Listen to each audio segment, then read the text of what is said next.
কম্পাসদের নামে পুজো থামাতে পারল না মনা। বিস্তারিত জানতে সম্পূর্ণ ভিডিও লাইক দিয়ে দেখতে থাকুন। কম্পাস মালয়েশিয়া যেয়ে বিজ্ঞানীর সাথে দেখা করে বাড়ির বাইরে আসতেই অখিলেশের গুন্ডারা কম্পাসকে তাড়া করে।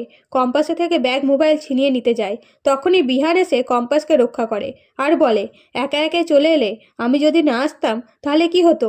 এখন চলো, মা যেখানে তোমার থাকা জায়গা করে দিয়েছে সেখানে আমরা থাকবো।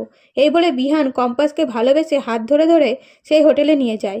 এদিকে ঋতুজা মুক্তিকে অপমান করতে গেলে মুক্তি নাটক করে কাঁদতে কাঁদতে অখিলেশের কাছে নালিশ করে। তাই অখিলেশ রেগে ঋতুজাকে এসে বিহানের সম্পর্কে খারাপ কথা বললে ঋতুজা বলে, বিহান মালয়েশিয়া গেছে বলে আমার ধারণা।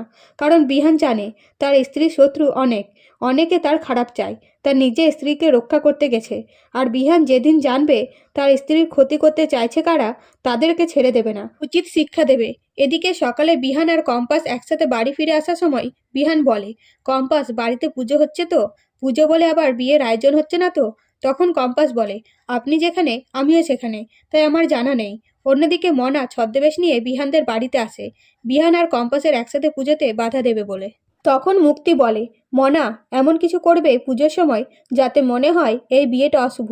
তখন মনা বলে, চিন্তা করবেন না, আমি ঠিক পুজোতে ব্যাঘাত ঘটিয়ে প্রমাণ করে দেব কম্পাস অশুভ। কম্পাসের জন্য কারোর কোনোদিন ভালো হতে পারে না। এরপরে বিহানরা বাড়ি ফিরলে ঋতুজা দুজনকে তৈরি হয়ে নিতে বলে। পুজোতে একসাথে বসতে হবে তাই। তখন কম্পাস আর বিহান তাড়াতাড়ি ফ্রেশ হয়ে পুজোতে বসে পড়ে। তখন মনা পুজোতে ব্যাঘাত ঘটানোর জন্য ইচ্ছে করে বিহানের ওপর পড়ে যেতে চায় ঘট ফেলে দেওয়ার জন্য, কিন্তু ঋতুজা ধরে নেয় এবং কম্পাসদের পুজো ভালোভাবে সম্পূর্ণ হয়। তো বন্ধুরা, নতুন নতুন আপডেট পেতে চ্যানেলটিকে সাবস্ক্রাইব করে পাশে থাকবেন। ধন্যবাদ।